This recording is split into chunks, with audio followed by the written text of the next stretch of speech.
Amen. Last week, we speak about the everlasting covenant of God. That indeed, the rainbow is a symbol, a reminder, no, na ang Diyos po natin ay tapat na Diyos mula pa noon, magpahaga ngayon. Amen. At dahil doon, kaya meron tayong katiyakan na magpatuloy sa pananampalataya dahil hindi lamang po natapos sa isang malagim na paghuhukom ni Yahweh during that time because God found favor in the life of Noah. God found grace in the life of Noah. At doon nagsimula muli ang henerasyon ng sanlibutan. But men always fail.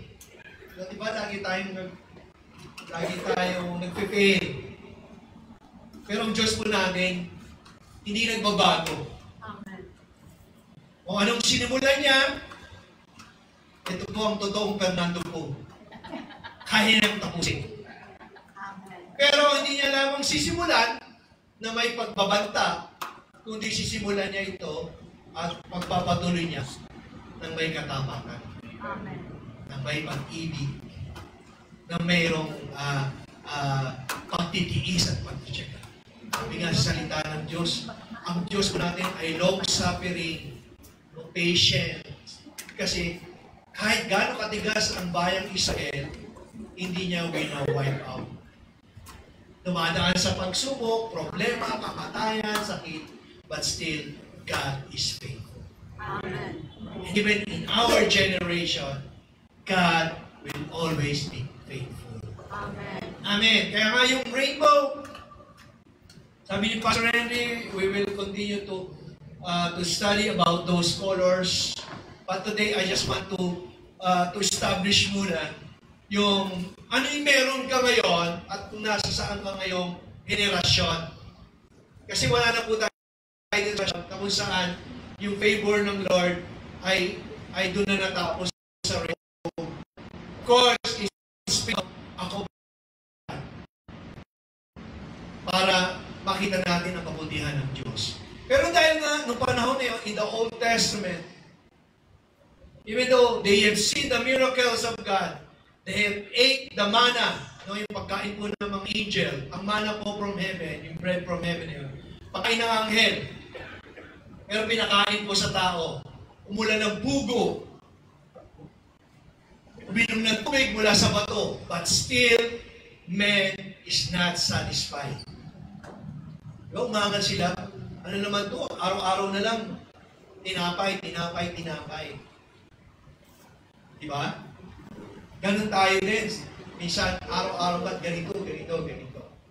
But still, God remained faithful. And for the last 40 years ng kanilang pagka-travel, going to the promised land, naging tapat ang Diyos. Sabi nga nung kung babasahin yun, ito sa mga katatayan, nabasa na nila to, hindi nasira ang mga sandals. Hindi naluma ang mga damit. Diba?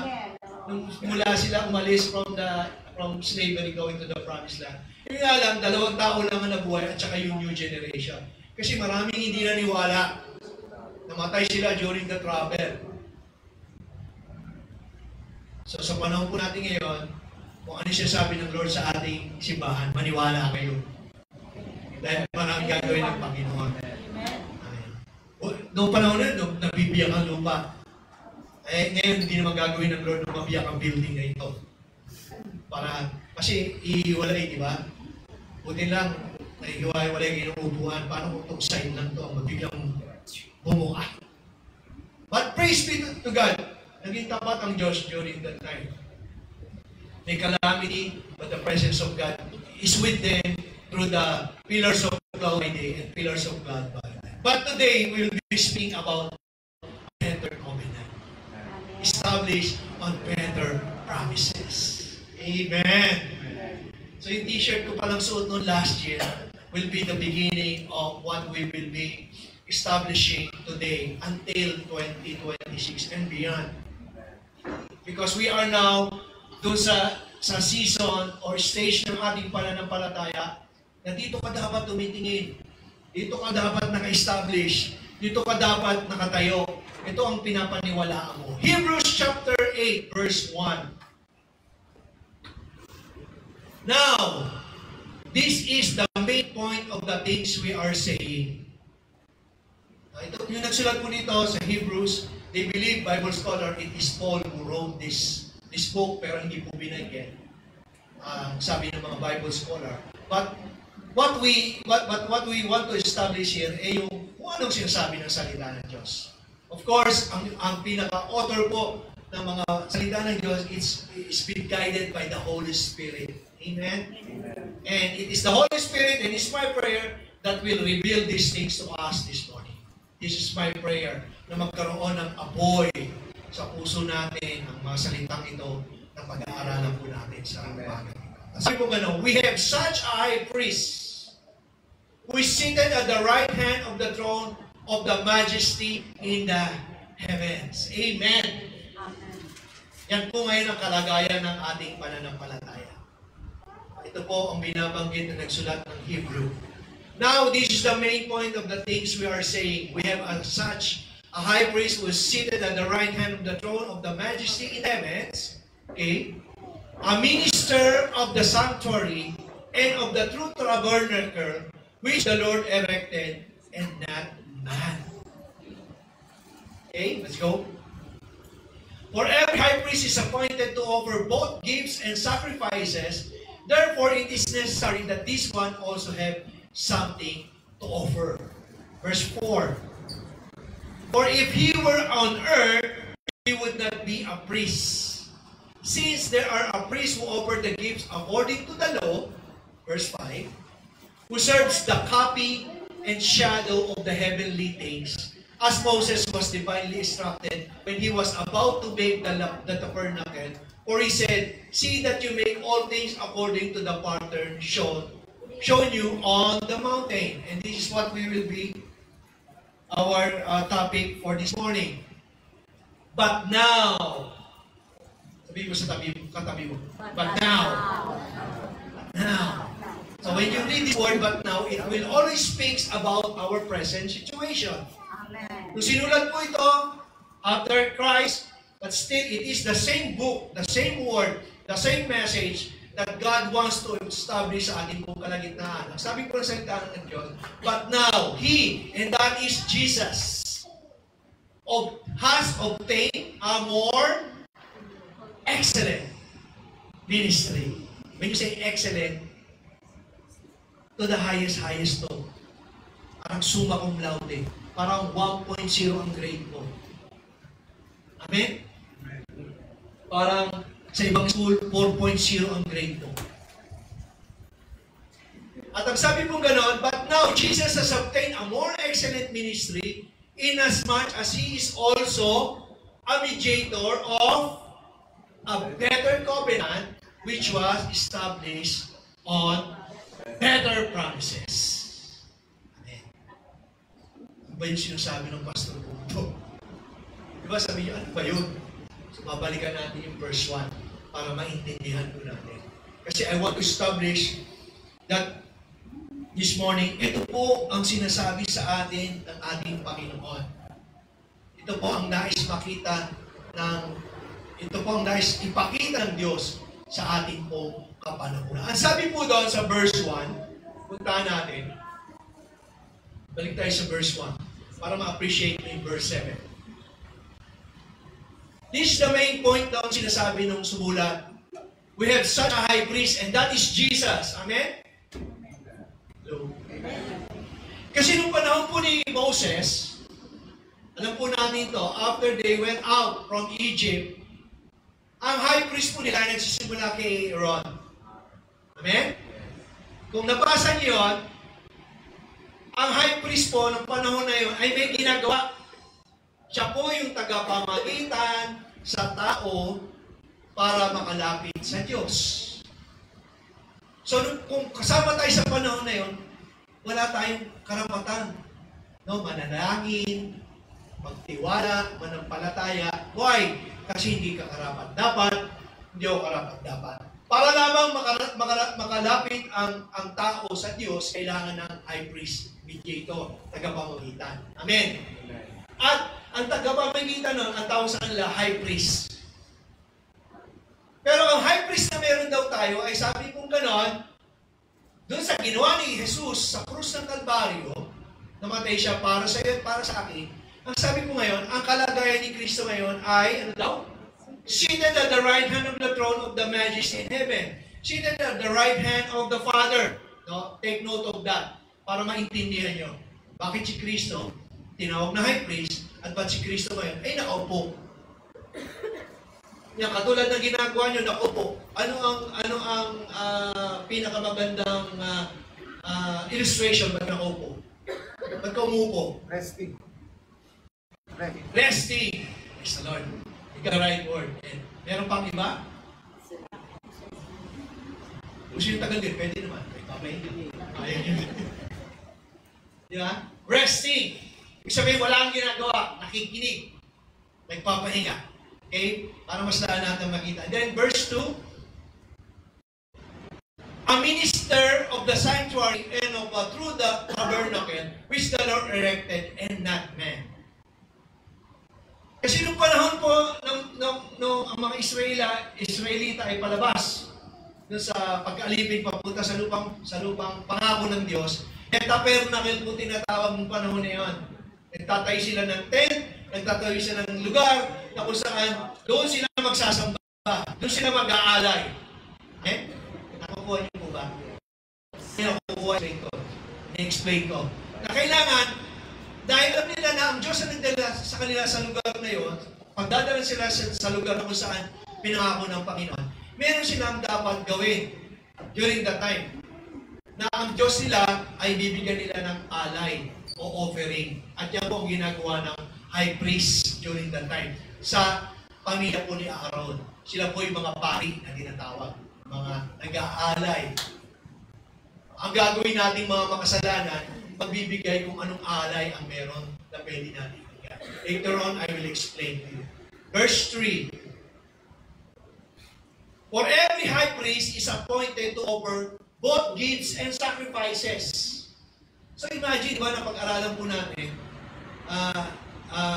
during that time, mag-offer ka ng bull, mag-offer ka ng kung ano-ano para maging karapat-dapat ka sa pagpapala ng Panginoon.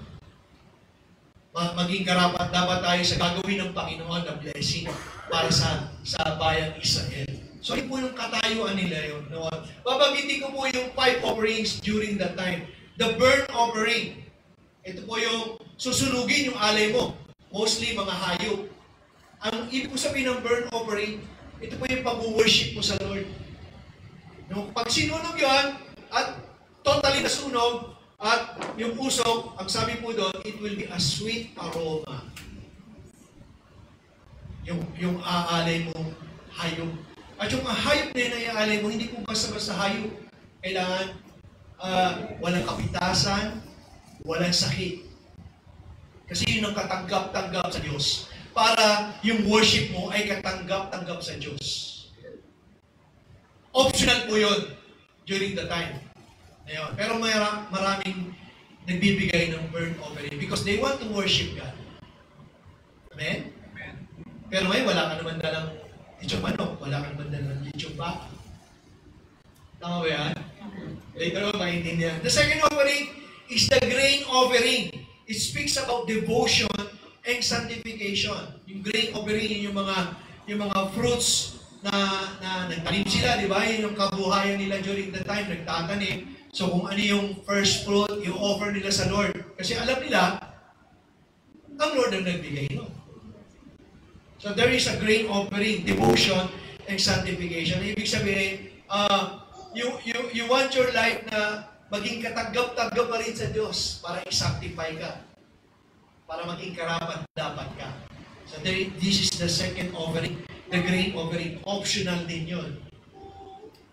The third one is the peace offering. It speaks about thanksgiving and a blessing. Kasi, di ba, nung panahon na yun, pagka hindi tinanggap yung offering nila, curse ang abutin nila. Sumpa for the next 365 days of their life.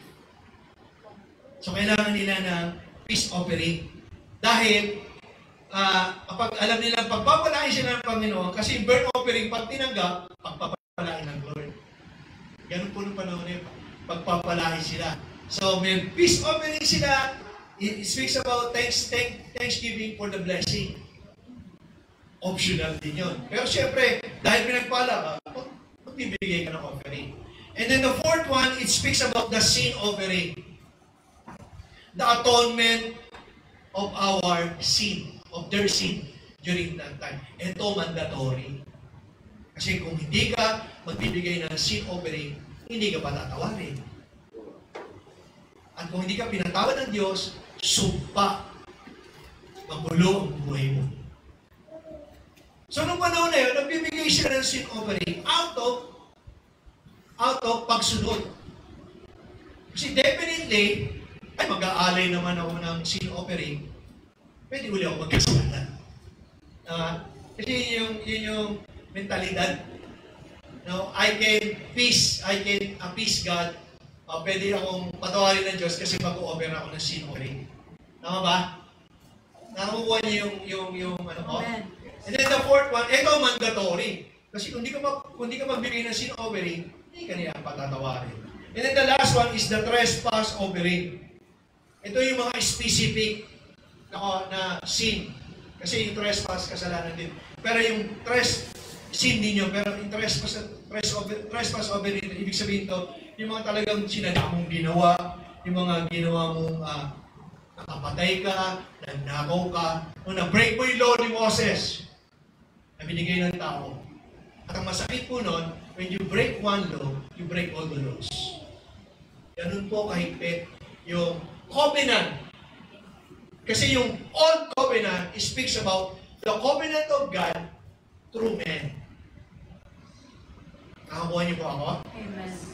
Kaya ako po sinasabi ito para maintindihan nyo why you are so blessed in the new covenant established on better promises. Kaya nung panahon na yun, di ba kinausap ng Diyos si Moses for 40 days and 40 nights? Binigay yung law, yung kautusan na dapat sundin ng tao. And the old covenant itself is good. But the bad news is that it speaks about the goodness of the Lord. Kasi i-bless niya sa Deuteronomy, when you read about Deuteronomy chapter 32, ang daming blessing. Amen ba? Yeah. Hello? Yes. Parang hindi kayo nagbasa ng Deuteronomy. Assignment yun. But after reading all the blessing, the curse. Amen. Yun na nakakatakot.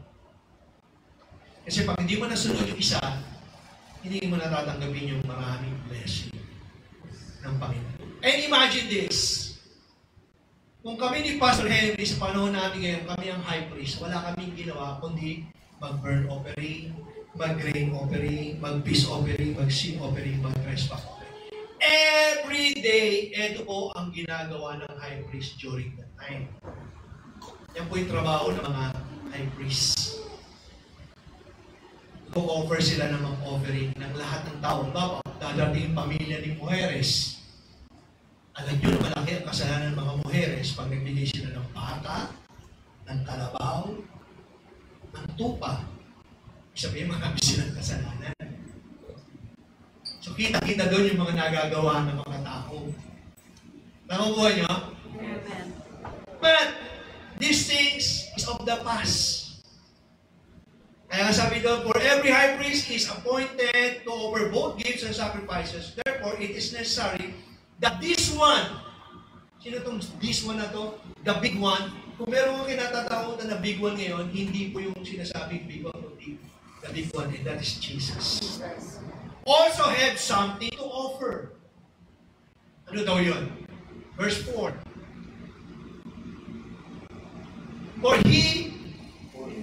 For if he were on earth, kung nandito na daw siya nung panahon na yun, he would not be a priest. Since there are priests who offer the gift according to the law. Pinag-aralan po natin ngayon ng 5 offering. Hindi na natin kailangan ng Savior ni Jesus para bumaba dito sa lupa. Why? Kung yung ginagawa ng mga high priest during that time ay nasa-satisfy na ang God, hindi na kailangan bumaba ni Jesus. Kasi offering na ito, na binabanggit ko sa inyo, ito yung ginagawa ng tao para magkaroon tayo ng kaligtasan, maging katanggap-tanggap sa Diyos.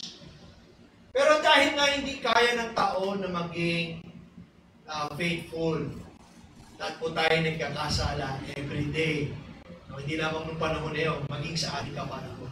Kaya that's why God made His promise to be fulfilled through His Son. Okay, let's go on. Exciting pa. Okay, let's go. Verse 5. Sabi kong gano'n, yung ginagawa ng mga high priests during that time in the Old Covenant, ay ano daw, sabi? Copy of the shadow of the heavenly things. Amen. Ibig sabihin, shadow lamang yun. Ano ba yun?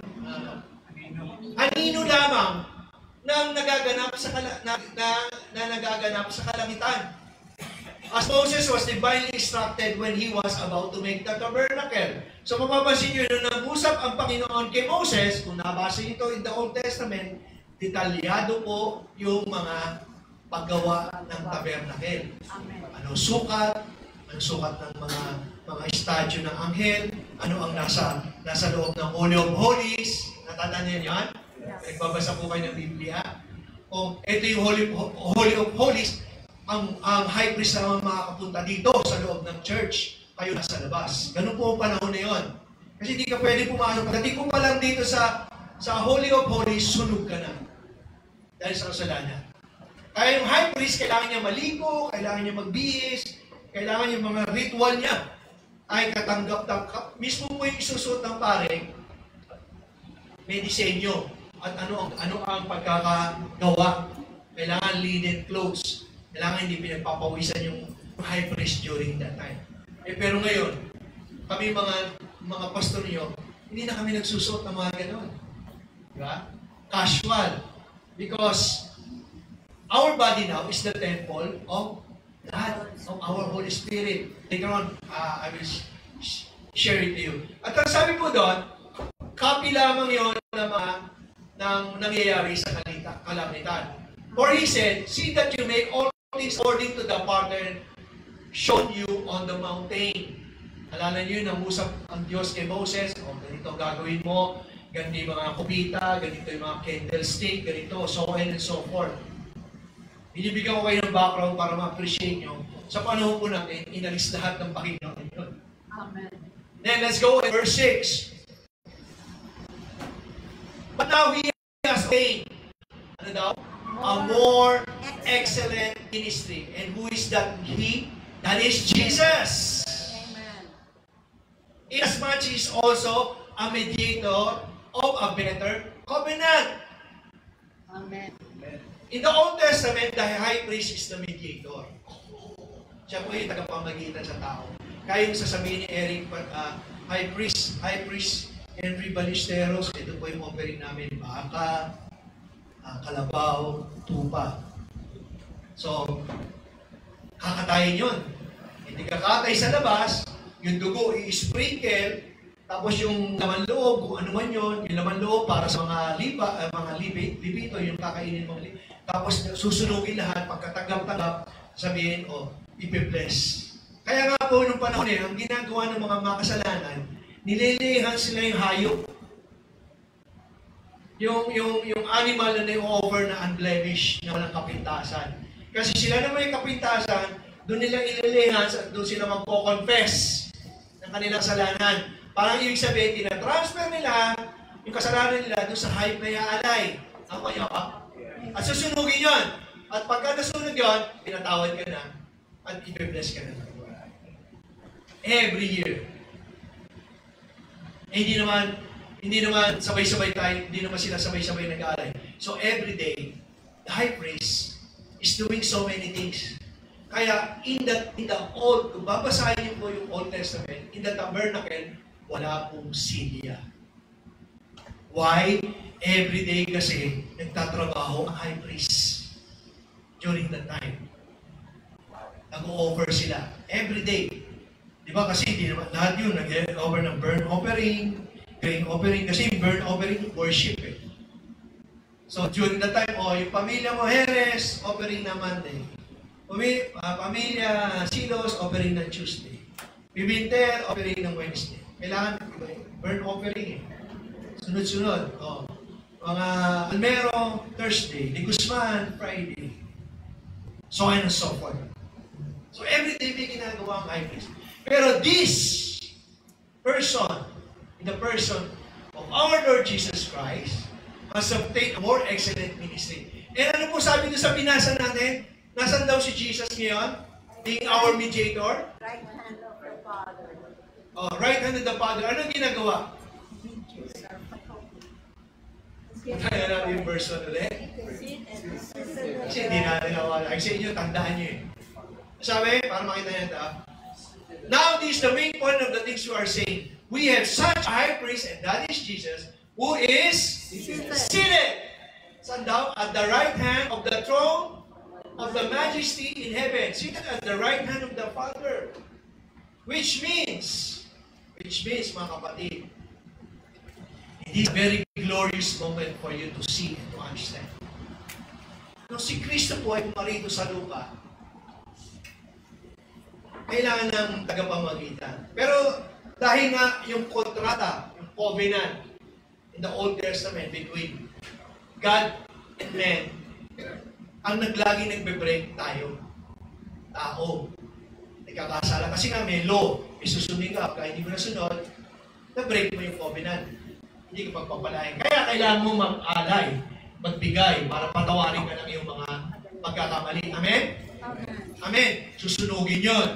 At kailangan mag-alay. But praise be to God. We are now in a much better covenant established on a better promises. Amen. This time, John 3:16 says, "For God so loved the world that He gave His only begotten Son, that whosoever believes in Him will not perish, but have an everlasting life." Amen. Ano pong ibig sabihin nito? Jesus now become our high priest. Not only He became our high priest, Jesus Himself is the offering. Amen. Amen. Praise the Lord. Kasi siya yung, sabi ng Biblia, He who knew no sin, siya na walang kasalanan, ay naging kasalanan. Upang ikaw na makasalanan ay maging matuwid sa harapan ng Diyos. Imagine that it's now between a covenant between God and the Son. And that is Jesus. Amen? Amen. So kung tutusin, wala kang kinalaman, wala akong kinalaman sa covenant ng magtatay. Hello? Amen. At dahil doon, yung ginawan anak, para sa iyo at para sa akin, wala ka rin ginawa. Amen? Amen. Nung napako ba si Kristo, nandun ka? Wala. Maging yung mga disciples, maging yung mga believers during that time. It was only Jesus hanging on the cross. Amen. At ano yung ginawa ni Jesus? In-offer niya yung kanyang buhay. Namatay siya in place of you and me. Amen. Amen. At dahil doon, yung buhay niya ay naging katanggap-tanggap. At dahil naging katanggap-tanggap ang ginawa ni Kristo, being the high priest and being the offering, kaya masabi doon sa Hebrews, all sins for all time. Kasi sa panahon po natin, kasama tayo sa ginawa ni Kristo doon sa krus ng Kalbaryo. Amen. Amen. Jesus declared that He was the true temple, the ultimate meeting place between God and men. Christians therefore have a principle that sacredness of place belongs to the whole world and that God can be worshipped anywhere. Amen. Imagine, kailangan mayroong tabernacle. Ako nasa time po natin. Diba yung mga ibang beliefs or religion, no? Islam will have to go to Mecca to worship once a year. Kasi nandun yung presensya daw ng kanilang Prophet Muhammad. Tama po ba? Alam niyo po ba yun? Pagka panahon ng Ramadan, they worship kung saan nandoon yung Mecca. Tama ba ako, Brother Junel? Kung saan nandoon yung place ng worship nila, bawa facing to the dito sa place to, doon sila magbabow down. We witnessed these things in Indonesia when Pastor Henry and I went there. Pagka Ramadan po, talagang yung tao, they are religiously worshiping their God. Kung saan nandoon yung place ng kung saan yung holy place na meron sila, doon sila mag-worship, doon sila magbabow down. Pero kung may pera ka, you have to go there. You have to appreciate, you have to worship them, that their God. Even the yung mga ibang Hindu, there is a place in India, kailangan mo pupunta doon. India, para mag-worship. At kailangan mo maligo para yung ritual nila para mahugasan yung mga kasalanan. Alam naman natin yung mga ilog doon, hindi rin basta maayos. Buddha, ganun din. They have to go to that place for them to worship their God. But praise be to God, to all of us who belong to a better covenant established on better promises. 2 or 3 gathered in the name of Jesus. Ang sabi? He is there. Sabi nga ni Jesus doon sa Samaritan woman, you will no longer go to this mountain to worship your God. Ang sabi niya, those who want to worship God will worship Him in spirit and in truth. When you say spirit and in truth, you study the Word of God, you acknowledge the Holy Spirit. Kaya nga sabi ni Jesus, bago siya pumanik sa langit, di ba sabi niya ganun? I will send you a helper. Ito po yung pinag-aaralan natin for the last months. Ano gagawin ng helper? Ano gagawin ng Holy Spirit? Sa iyo at sa akin?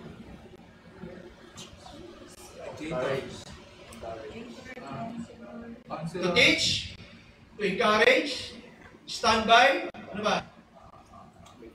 To put into remembrance yung mga bagay na sinasabi ng salita ng Diyos at maghari ang kaharian ng Diyos sa buhay ng bawat isa sa atin.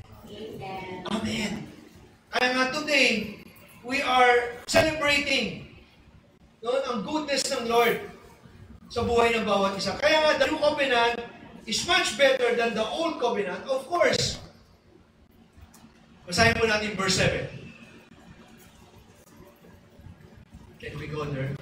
For if the first covenant has been faultless, there's no place would have been sought for a second, which is the new covenant. Sabi po nung sulat ito, kung yung covenant ng Diyos kay Moses of the rainbow, then covenant ng Diyos kay Noah, then kay Moses during the time that they went out of Egypt, ay walang bahid ng karumihan. At kung ang lahat ng tao ay masunurin, walang pasaway, na katulad mo at katulad ko. Kasi ang illustration nga nung during the time when they went out of Egypt, ano sabi niya sa mga Israelita? Stiff-necked and hard-headed. Yan po yung pagkaka-illustrate sa mga Israelites. Ganyan ka din, stiff-necked, hard-headed, matigas ang ulo. Amin ba yun? Ba't di kayo maka-amin? Amen. Diba? Matitigas ang ulo. Mga pasaway, stiff-necked. Basta Tagalog, stiff-necked. Pasaway. Hindi makaligod. Stiff-necked. Ganyan po yung panahon niyo. Kaya nga sabi nung nagsulat dito, in the first covenant, which is good. Very good naman po yun. Kaya lang ang tao, hindi makasunod. Ikaw at ako, hindi makasunod. Di ba? Sino ba sa inyo ang faithfully nakakasunod sa Ten Commandments? Which is good. Kaya ang problema, those laws or those commandments which God given to men, it speaks about the holiness of God and the weakness of men. Mahina tayo. Kakasala. Kaya nga favorite nating linya. Tao lang. Marupok at madaling makalimot. Tama mo ba? Kanta pero totoo po. Kaya nga sabi, hindi na kailangan dumating pa ni Jesus dito. Kasi kung nasunod lamang nung panahon na yun. Pero dahil hard-headed and stiff-necked sila, kaya let's go on. Basahin natin yung mga susunod na verse. Hindi ko nasabi. Give me more 10 minutes. Because finding fault with them, he says, behold, the days are coming, says the Lord, when I will make a new covenant. Kasi kung wala daw problema during that time, masaya sana. Pero dahil nga, ang Diyos po natin is slow to anger. Meron po sabi sa Biblia, slow to anger ang Diyos. Bang pasensya. Kaya sabi nung nagsulat dito, because finding fault with them, he says, behold, the days are coming, says the Lord, when I will make a new covenant. Kinote po ito in Jeremiah 31 to 34.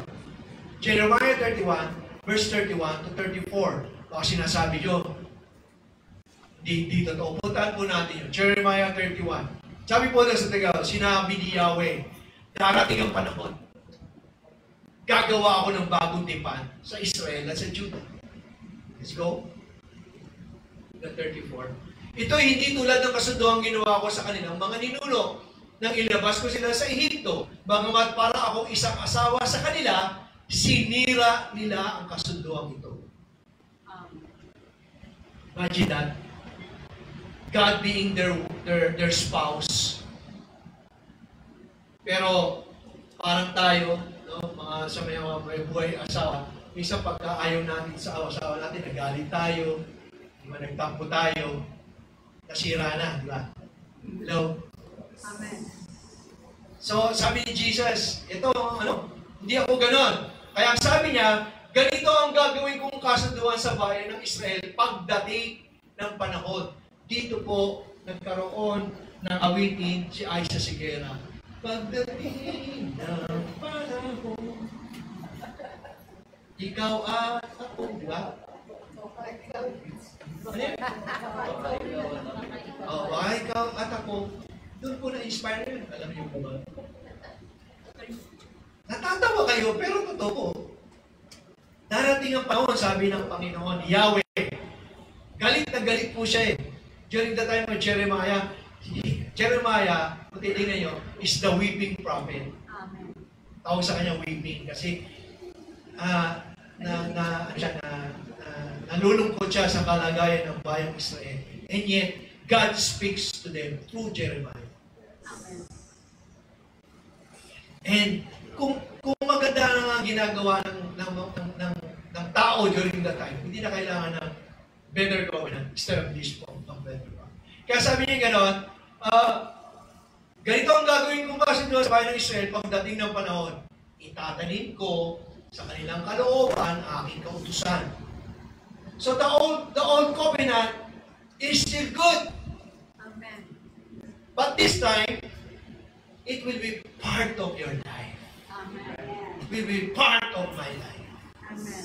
Kasi during that time, binabasa lamang yung kautusan, and even today, alam nila yung 5 books. Torah po is the 5 books of the Jewish tradition, Jewish belief. Yung 5 books na Torah, Genesis, Exodus, Deuteronomy, Numbers, Deuteronomy, and Leviticus. Lahat po ng mga Hudyo, alam yan. Word for word, alam nila ang mga ritual. Alam nila lahat. Pero hindi nila alam, may tinapos na si Kristo. Na hindi mo na kailangan pagpagin. Kaya nga sabi ni Jeremiah, itatanim sa kanilang kalooban ang aking kautusan at isusulat ko ito sa kanilang mga puso. Praise be to God. Kaya po ito pala yung sinasabi, ang sino mo magbukas sa kanilang pintuan, that is our heart. Siya ay papasok at maninirahan at kakain kasama niya. Amen. At ang sabi po ng 2 Corinthians chapter 6, your body and my body is the temple of the Holy Spirit, which represent the presence of God. Amen. Amen. That's the role of the Holy Spirit. I will send you a comforter. I will send you a helper. I will send you a teacher. I will send you a standby. I will send you something that will remind you of who you are. Amen. Amen. Kaya isusunod sa puso, ako ang kanilang magiging Diyos at sila ang aking magiging bayan. Ikaw yun. At ako yun. Tingnan natin yung Hebrews, pag sabihin yung biliro. Hindi na nila kailangan turuan ang isa't isang sabihin, kailalanin ninyo si Yahweh, sapagkat ako'y makikilala nilang lahat mula sa pinakaaba hanggang sa pinakadakila. During that time, high priest lang. Pero during our time, simple person can have a relationship with God. Amen. That's what we have right now. Sabi pong ganon, sapagkat patatawarin ko sila sa kanilang kasalanan at kalilimutan ko na ang kanilang kasamaan. That is the better covenant established on better promises. Kasi during the Old Testament, kailangan mo magsunog, kailangan mo ng burn, kailangan mo ng grain, peace, sin, and trespass offering. But today, looking unto Jesus, the finished work of Christ at the cross, na naupo sa kanang kamay ng Diyos sa langit, at anong ginagawa? Mediator. So, katulad ng kung sabi nga salita ng Diyos, kung nasaan si Kristo, nasaan ka rin daw? Naroon ka rin. Bagamat physically, wala pa tayo doon. Kaya masabi ni Kristo, pagbalik ko sa Ama, ipaghahanda ko kayo ng mansyon. Amen. The old covenant is good, but it speaks about blessing materially. Kasi kailangan nila ng grain para pagpalain sila sa pagkain. Kailangan nila ng peace para sa mga kaaway ay ligtas sila. Kailangan nila ng sin offering, trespass offering para patawarin sila sa kanilang mga kasalanan. Yun po yung blessing na tinatanggap ng mga nasa old covenant. Pero praise be to God, tayo ngayon ay tumatanggap sa isang covenant na ang Diyos mismo ang nagkaloob sa atin. Ito ang dapat nating maintindihan in our time. Kasi binigay ni Kristo kaligtasan. Amen? Amen. Kaya sabi ko, Lord, ito pala sabi mo, seek first, unahin mo ang kanyang kaharian. Unahin mo ang kanyang katwiran. At ang lahat ng bagay, idadagdag. Doon ko na-realize, Lord, ito pala. Kasi yung mga blessing, kasi yung panahon niya, kailangan nila mag-offer para pagpalain, may makain, may matuluyan, mapatawan yung kanilang kasalanan.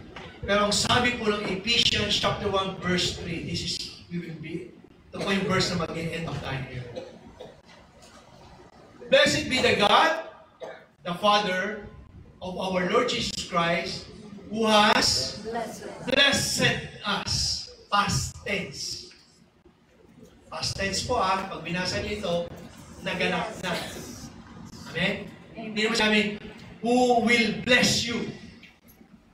But who has blessed us with every spiritual blessing in the heavenly places. Praise God.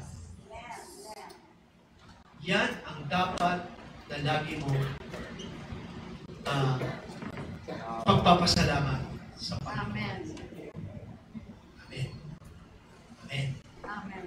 Dito sa lupa, meron pa rin tayo mga tinatawag na pagsubok. Problema, nagkakasakit.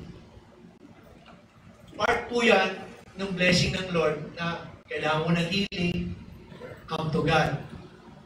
Kailangan mo ng pera, ang pagod. Kasi yung pananampalataya mo Amen po ba? Wala pong in the whole year, hindi ka sinisipon. Hindi sumasakit ang ulo mo. Di ba? Hello? Amen. So, nagiging part ng buhay natin, nagkakaroon tayo ng kakulangan. Kaya ipinapakita ng Diyos, siya ang source, sa Kanya ka pumunta. Huwag ka titingin sa scarcity, mindset ng scarcity, kundi ang mindset of abundance. And that is our Lord Jesus Christ, who is seated at the right hand of the Father. That's why God wants you to bless more than what God can give to you. Amen. Kaya nga doon sa Ephesians chapter 3, verse 20, ito na po yung sinasabi ng Panginoon na more than what you think, you pray for. Kasi alam ng Diyos lahat yan. Amen? Amen. Pero ang gusto ng Diyos, yung spiritual blessing, yun muna ang kunin mo. And what is that? The fruit of the Holy Spirit that we are now enjoying na pinag-aaralan po natin. Kaya nagiging evident mo yan every time we have a cell group sa mga katatayan. Ang topic namin is about patience. Yung isang tatay, ang trabaho niya talaga ay kailangan niya ng habang pasensya. Bago pa lang magbabiyahe siya, hindi niya alam kung ilan ang sasakay niya. Hindi niya alam kung mataba, payat, may amoy, walang amoy. Meron siyang susunduin na sabihin, bilisan mo kuya, nandito na ako. Pagdating niya, wala pa, nandun pa sa taas. Patience. Hello? Tapos ang kausap, ang misan sa kanya, ang daming hugot sa buhay. Kung wala siyang bunga ng banal na espiritu, he can give encouragement. Amen. Amen! And that is the spiritual blessing that God wants you to exercise. Kasi yung kung sinasabi dito ng covenant ng Lord, it's not about the things that is happening here on earth. It's about the things that would come. Amen. And that is the mansion. Kaya masabi ni Jesus. I believe when Jesus speaks about this thing, sabi niya gano'n, pagbalik ko sa aking tatay, ipaghahanda ko kayo ng, di ba, mansyon. And that is your destination. Ibig sabihin, we are here, living here on earth temporarily. Amen. Kasi hindi niya sabihin, sige, dito sa lupa, meron pa maraming jet. Mali-maliit ang pera mo. Pero sabi mo, tractor ka ba?